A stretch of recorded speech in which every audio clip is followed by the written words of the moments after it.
First to 6, the trail of garbage juice deepens. I understand they're being fined and everything, but like I said, what is that doing for us?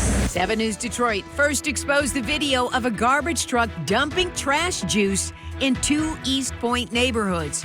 Now, we found the driver. Your truck was the truck in the video that dumped the garbage juice. Do you have anything to say to the members of the community? Celebration Controversy. An event meant to bring families together now has parents demanding answers. They're children, they're innocent. They don't know about any of that stuff. The politically charged and inappropriate stickers showing up at an elementary school, and the reaction from community members. And the future of Detroit on display. The push to make sure Detroit gets more opportunities to shine on a national stage. We still need another 2,000 hotel rooms right around the convention center. Tonight I'm talking to city leaders about reshaping Detroit into a true world-class destination. And the new hotel just announced. Your voices, your stories, in your community. 7 News Detroit at 6 starts right now. We begin tonight with new garbage juice fallout. 7 was first to expose the video showing Priority Waste, a truck dumping liquid trash in 2 Eastepointe neighborhoods. Well, now the company's been hit with a violation notice from the state. Welcome to 7 News Detroit at 6. I'm Carolyn Clifford. And I'm Mike Duffy. Thank you for joining us. 7 News Detroit's Peter Maxwell is your Eastepointe reporter, and he's been at the forefront of this story. Last week, he brought us video of a garbage juice dump on Piper Street. After his report, a second family reached out to him with their own video just blocks away. Well, now today, as Peter was out working on another update to this story, he found the driver back out there on the route. He asked the driver if he has anything to say to the community. This is the violation notice sent from Eagle to Priority Waste, stating that they violated 2 state laws. I tracked down that driver, asking for an explanation and an apology. The driver and his passenger told me to do a different story. If I didn't post that video, I don't think anybody else would have spoke up. After multiple videos surfaced of a Priority Waste crew dumping garbage juice on residential streets in Eastepointe, the state is taking action, slapping Priority Waste with multiple violations, accusing the company of improperly handling leachate. And Wednesday, I spotted that 2-ton truck numbered 4633, seen in the videos in Eastepointe, and went up to the man Priority Waste confirmed was the driver. Your truck was the truck in the video that dumped the garbage juice. Do you have anything to say to the members of the community? No. Are you sorry? That wasn't my truck. I then went over to ask the passenger, who said off camera he was the driver. He ignored me and then told me off camera to cover a different story. I showed Corinne Hernandi the video of me confronting the crew of truck 4633. They don't think it's news, right? Because just polluting the environment and putting everyone's health in danger is not. It's not news. Being that they are facing consequences, that they'll actually address this with high priority and just make sure it doesn't happen again. Anybody seeing those videos would have been shocked by it. I spoke with Cheryl Dodds, an environmental quality analyst with the state. She tells me the laws that Priority Waste violated are a big deal, and the company could be on the hook for tens of thousands of dollars. They do face some stiff penalties.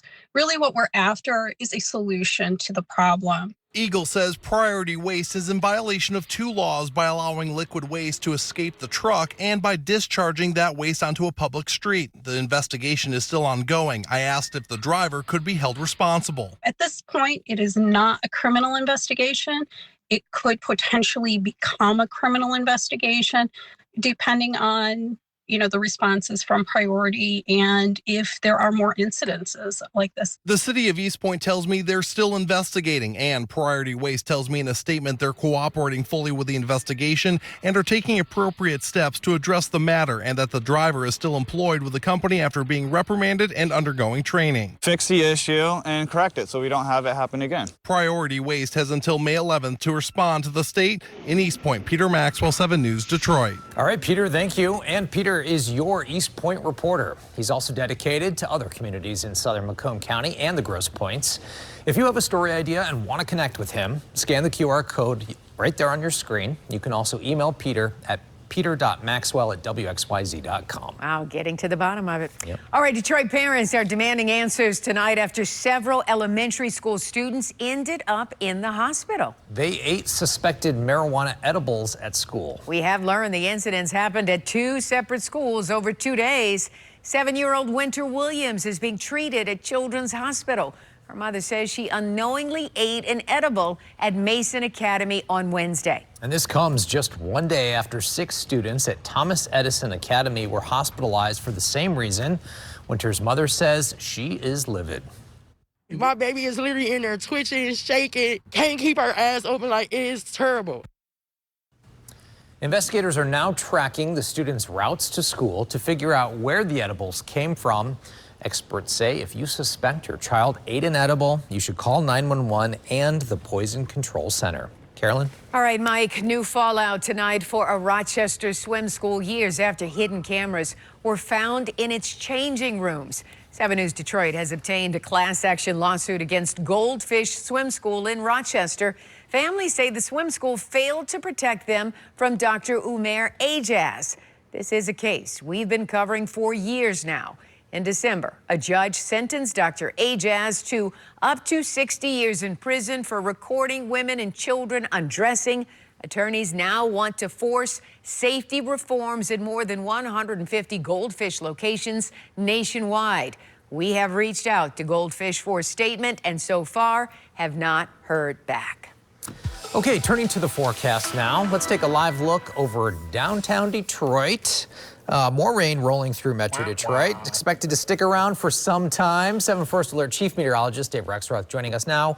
I mean, it is spring. Right. A little mushy out there. A little mushy, yeah. And looks like we're going to kind of go back and forth between some of these cooler days, then warm it back up. And that spring, you fight. The temperature changes. Now we're kind of losing the battle, though. 48 in Pontiac, Flint, and Howell. 49 in Ann Arbor. 50 in Detroit. We finally got there. 51 in Mount Clemens. So it should be up around 64, 65 this time of year. Here's the shower action. We had some pretty widespread showers this morning and then a little bit of a lull. Now it's picking up the pace again. It's more widespread north, but a little heavier actually around and south of I-94. Everything, as you can see here on 7 First Alert radar, is moving from west to east. So expect some showers around this evening and tonight and tomorrow. And expect the cool weather to stay too. Cool enough that we got to talk about a couple of mornings where we could see frost. If you've been out planting early, keep that in mind. We'll show you those coldest days and when we get back to the 60s coming up. All right, thank you so much, Rexy. The future of Detroit on display today as the city hopes to attract more national events to the downtown area. And the only way they're going to do that is with more hotel rooms. It is a problem we saw during the 2024 NFL draft that drew hundreds of thousands of people to the city. And as Detroit looks to host the 2027 NCAA Final Four, we have more work to do. Well, today, city leaders were on hand to help announce a second hotel connecting to the Huntington Place Convention Center. It'll be located between Fort Street, Washington Boulevard, Cass Avenue, and Congress. Well, today, both Mike and I were at the big event aimed at bringing more people to the Motor City. And I got a chance to talk to some of the speakers. I also checked in with a business owner about how all of this momentum has paid off.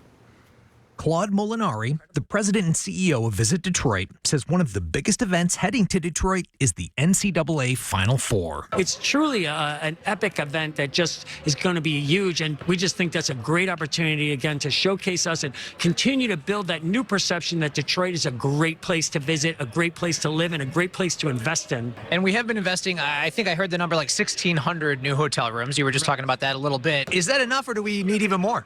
We need more. I think when we're done with this round, we still need another 2,000 hotel rooms right around the convention center in order to attract some of the biggest events in the world. Channel 7's own regional vice president and general manager, Mike Murray, is also the board chair of Visit Detroit. Live, play, stay was a phrase that I heard a few times today, which I think is a really beautiful way of thinking about the future of Detroit. What does it mean to you? Live, play, stay is incredible. You know, for so long, people talked about, wanting to move to one of the big cities, Chicago, New York.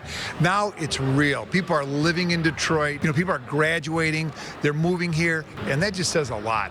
You know, it's real, it's authentic, because the city is at a new level and it's a new day. What has it meant to see this momentum build?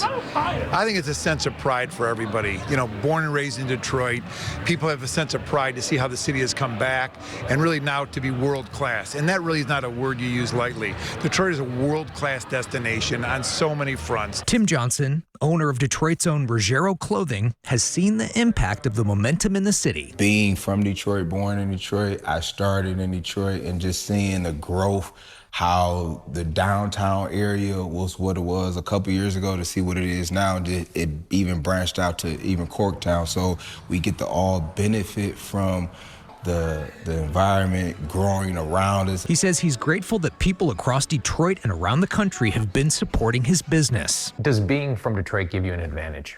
Definitely, because it's like, where else do you get the skill set? You know, if I was born anywhere else, I probably wouldn't dress the way I dress. I wouldn't talk the way I talk. So for me, myself, I definitely get the benefit of being from here.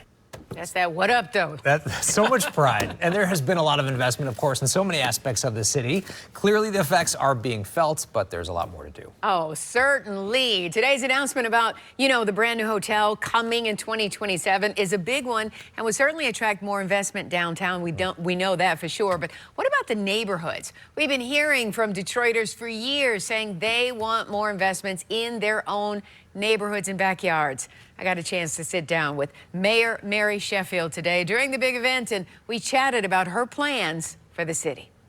You've made it a point that your approach to neighborhood investment is going to be a bit different. How do you plan to go about that, and what might that look like?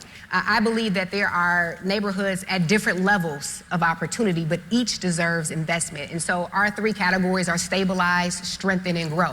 There may be some areas in Detroit that may not be ready for economic development. They may not be ready for retail, major employers, but maybe they just need intervention in people, right? How do we invest in human services and job training and poverty solutions? Mayor Sheffield went on to tell me she wants to strengthen communities through targeted investments in parks and public spaces and neighborhoods, and she hopes to drive economic growth by attracting more development and retail investment. But a lot of exciting news today for sure. And you can read more about the new hotel at Huntington Place, along with the 4 other planned hotels in downtown Detroit right now at WXYZ.com. All right, still ahead, a warning for new scams targeting generous business owners. The fundraising flyer for a phony camp making its rounds, and it's already claimed at least one victim. But first, celebration controversy, parents demanding answers after an event meant to bring families together. Coming up next, the politically charged and inappropriate stickers showing up at an elementary school. How did images of assault rifles and political slurs end up at an elementary school function? That is the question being asked tonight in Beverly Hills. It comes after a celebration of heritage turned into a conversation about discrimination and student safety. The school district telling 7 News Detroit it's now reviewing its processes after controversial stickers were found on a display table. Tonight, 7 News Detroit reporter Darren Cunningham is speaking with concerned parents and a Jewish leader. As you can see, the marquee behind me still reads Cultural Night, a celebration intended to highlight the diverse backgrounds of families here at Beverly Elementary. But now this message of inclusion is being overshadowed by a discovery that has left some parents feeling anything but welcome. I'm a little shocked because it's an elementary school. It's quite literally sticker shock for families at Beverly Elementary. Tuesday's multicultural celebration was supposed to be a lesson in unity, but for those who attended, the night ended with a disturbing discovery. They're children, they're innocent. They don't know about any of that stuff. On a table inside the event were stickers that didn't fit the theme. Some used profanity to target Zionism and read Free Palestine. Others featured a sketch of a high-powered assault rifle. Why are we celebrating an assault weapon at a multicultural event? Jewish Federation of Detroit CEO Stephen Ingber calls the placement of the stickers an act of intimidation. I'm not surprised. I'm just disgusted by it. And to find this happening at an elementary school, I think is just abhorrent. We've got to stop sweeping this under the rug and saying nothing to see here. Oh, it's just a sticker. It's just a slogan. It's only at a multicultural. Like this is where I think the we have a problem, is that we're continuing to say it's just or it's okay. None of this is okay. Beverly Elementary Principal Matt Fairchild released a statement to families apologizing for the inappropriate materials. He says he personally conducted a walkthrough before the doors opened and that those stickers were not on display at that time, suggesting they were added after the event was already underway. The Birmingham School District declined to go on camera. However, it sent 7 News Detroit the same letter parents received, which goes on to say the school is reviewing its internal processes to ensure future events have tighter safeguards. Obviously, they didn't want this to happen. They're not happy that they're dealing with this today. I certainly don't fault the school district or the school system or the principal or the building staff. That's not where this is going. But we need to find out how it got there, why it got there, and so it doesn't happen again. Beverly Hills Public Safety Director tells me the school resource officer spent a good portion of the day at the school. He says no one has come into the police department to file a complaint, and so the school is handling this internally. In Beverly Hills, Darren Cunningham, 7 News Detroit. All right, thank you so much, Darren. Tonight, Oakland County detectives are issuing a warning about a fundraising scam involving fake summer camp for kids with special needs targeting generous business owners. That flyer lists a fake website and a wrong phone number. Investigators say a Pontiac restaurant owner recently lost $150 to that scam. Detectives are now looking for more victims in Oakland and Wayne counties, and they're asking anyone who gave money to call the Oakland County Sheriff's Office. All right, let's switch gears and turn to the forecast. This is a live look over Southfield right now, and boy, there was so much rain out there earlier. Yeah, I wasn't sure if you needed a jacket at all points. Yeah, exactly, and it's coming back in this evening as well. It's hump day. We're looking toward the second half of the week and the weekend. I'll show you a special forecast for the weekend in just a second. Come on, did I get a chuckle? Yes, you did. All right. Remember the camel? I do. There you go. We've got temperatures that are on the cool side, to say the least. 47 in the city.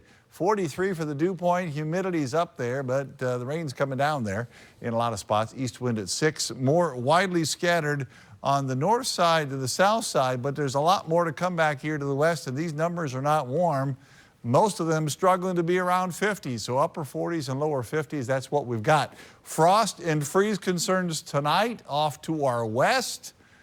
I'll tell you when we might get some frosty conditions around here coming up in just a little bit. So here, first of all, is the future cast. So the rain showers that are out there keep coming through. This is midnight tonight. From midnight on, they kind of fall apart, at least temporarily. So there'll be more this evening than there will be overnight. And then tomorrow, more in the afternoon than there will be in the morning. This is 4 o'clock. The best chance probably Detroit to the north. A few scattered showers could develop here. And then something new that we didn't talk about last night, same kind of idea in the afternoon on Friday.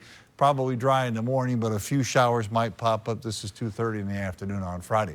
The weekend still looks dry, which is very, very good. In terms of rain totals, the first wave that comes through the rest of this evening and overnight is at most a couple of tenths. So it's not a lot of water, but it's just going to be pesky and kind of off and on persistent. Tomorrow, remember, we could get some more. Did you see a little bit added, especially on the north side here? That's not much at all. And then Friday, it's very iffy as well, but we could add a little bit. So as we go along, it's not tons of rain, which is good because we've had our share lately.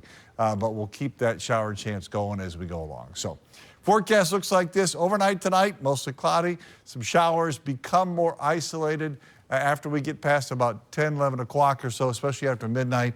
There'll be a few still out there, though. 39 Lapeer, 38 in Ann Arbor, 37 in Howell, 39 in Port Huron, and 40 in Detroit. 40 in Detroit, but it's supposed to be about 44, so that's a little cool. You notice it more during the daytime hours, though, when the average high is 65 tomorrow. Last day of April, with maybe some showers for the Mayflowers. 54 in the city here. Northwest winds around 5 to 15 miles per hour. So here's your weekend. 54 Saturday and getting better on Sunday, and it's an important weekend, especially if you're going to be downtown raising money for the multiple sclerosis. Gina is attentively watching the forecast, waiting for Sunday, so it's looking good. Don't worry about that background with the rain. It's looking dry on Sunday. Let me show you how it's going to work out, not only here in the city of Detroit, but around the area. Sunday's highs, upper 50s, lower 60s. That's still a little bit cool, but Gina, whatever's going on Sunday for you and everybody raising money is going to be good. Temperatures back to the 60s next week. Bradley?